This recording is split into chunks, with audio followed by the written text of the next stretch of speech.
Name the American general who commanded more amphibious assault landings in the Pacific than any other officer in the United States Army. Not planned them from a desk in Brisbane, commanded them.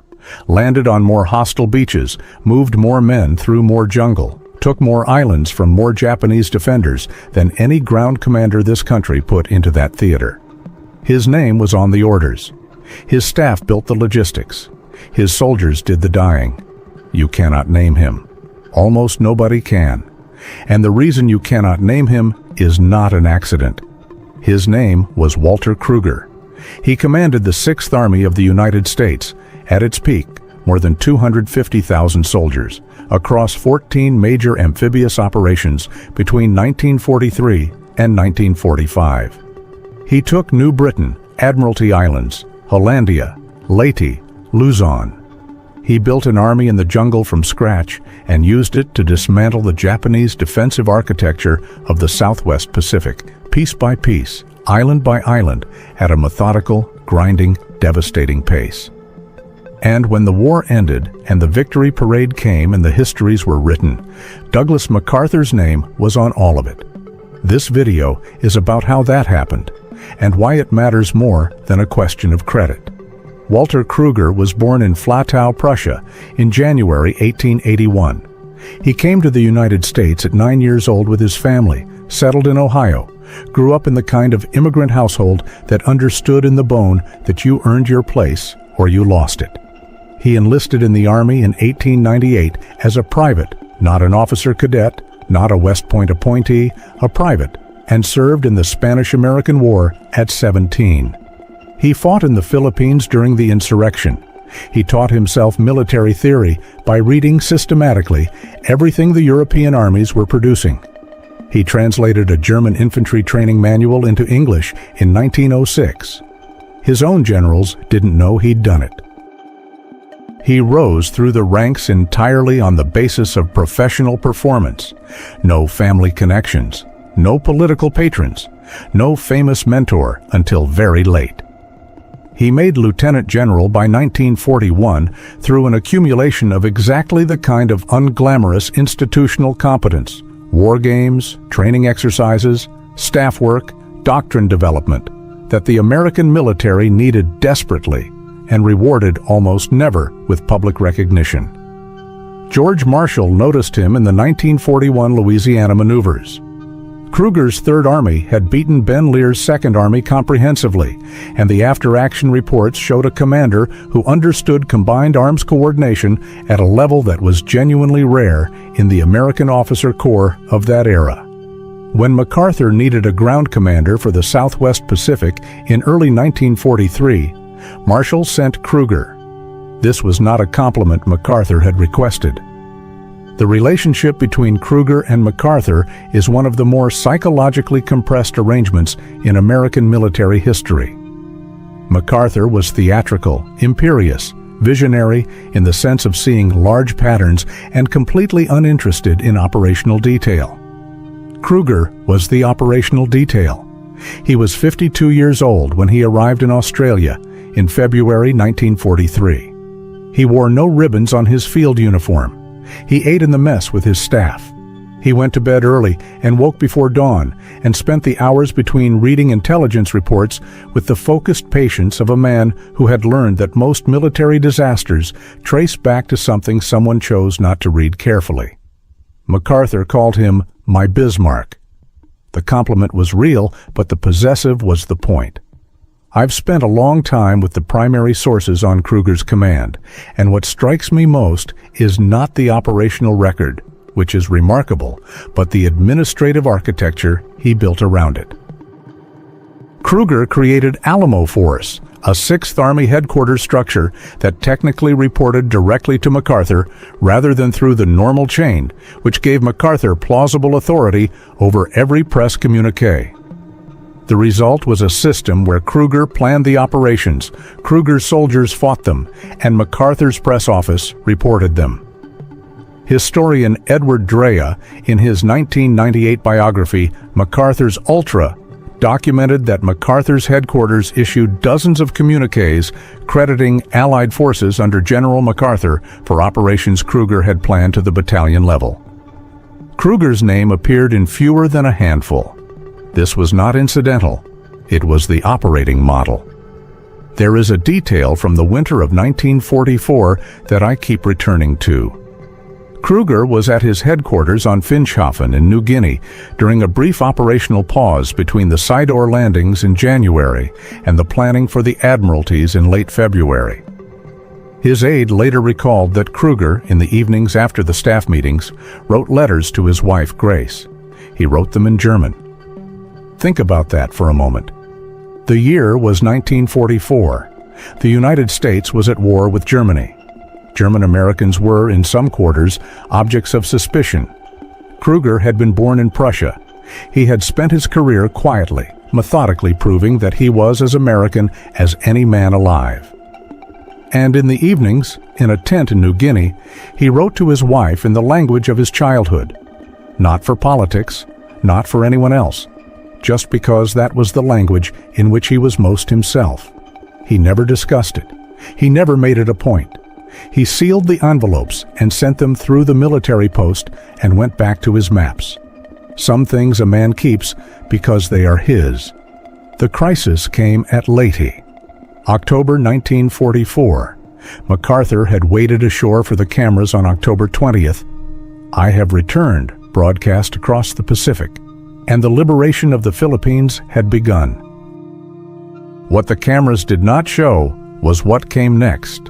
The Japanese response to the Leyte landings was not the weakened resistance MacArthur's intelligence had projected. Lieutenant General Sosaku Suzuki's 35th Army poured reinforcements into Leyte through Ormoc Bay at a rate that alarmed Krueger's intelligence chief, Brigadier General Clyde Edelman. Between late October and mid-November 1944, the Japanese landed approximately 45,000 additional troops on Leyte despite intense American air and naval interdiction. The terrain in the Leyte Valley was appalling: flooded rice paddies, jungle ridgelines, mud that swallowed vehicles to the axles. Krueger slowed. He was fighting a Japanese defensive system that had not been in the pre-invasion estimates, in terrain that was degrading his logistics faster than his engineers could compensate. Against an enemy receiving reinforcements, his air interdiction couldn't fully stop. He requested additional time. He restructured the assault to reduce exposure on his flanks. He was, by every sober operational measure, making the right adjustments.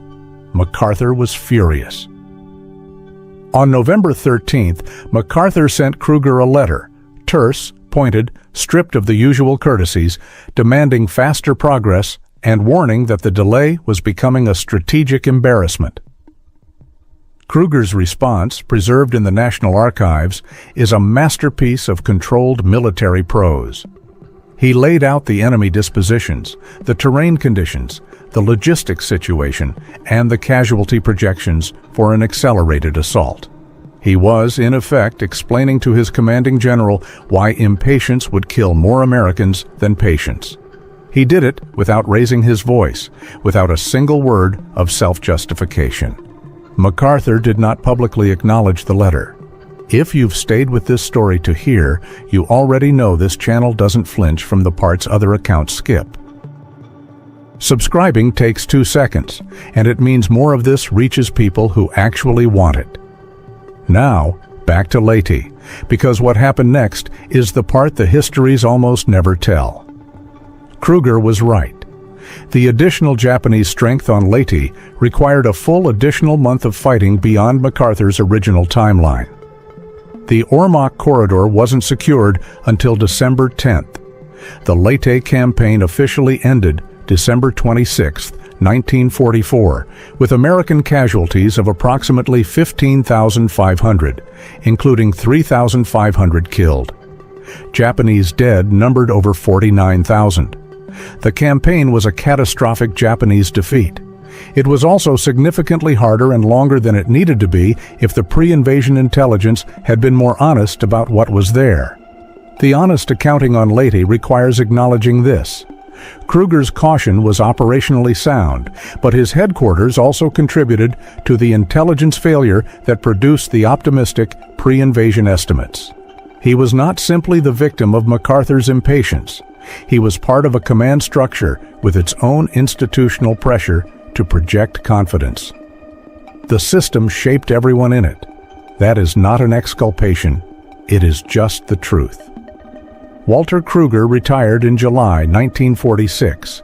He received the Distinguished Service Medal with 4 oak leaf clusters, a bureaucratic acknowledgement of extraordinary service that required a reader with specialist knowledge to understand what it represented.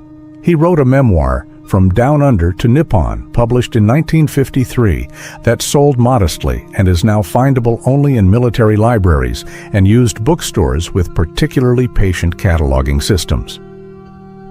He died in August 1967 at 86 years old. There is no major monument to him. No aircraft carrier bears his name. The town of Flatau, where he was born, is now called Złotów and is in Poland. The 6th Army under Krueger conducted 14 amphibious landings. It killed or captured approximately 250,000 Japanese soldiers. It advanced MacArthur's campaign by 18 months against the original planning timeline. Historian Kevin Holdzimmer, in his 2004 biography, General Walter Krueger, Unsung Hero of the Pacific War, called him the finest Army commander produced by the United States in the Second World War. That biography is the only full scholarly biography of Krueger in existence. 1. There is a modern echo here that I think is worth sitting with, even if I don't have a comfortable answer for it.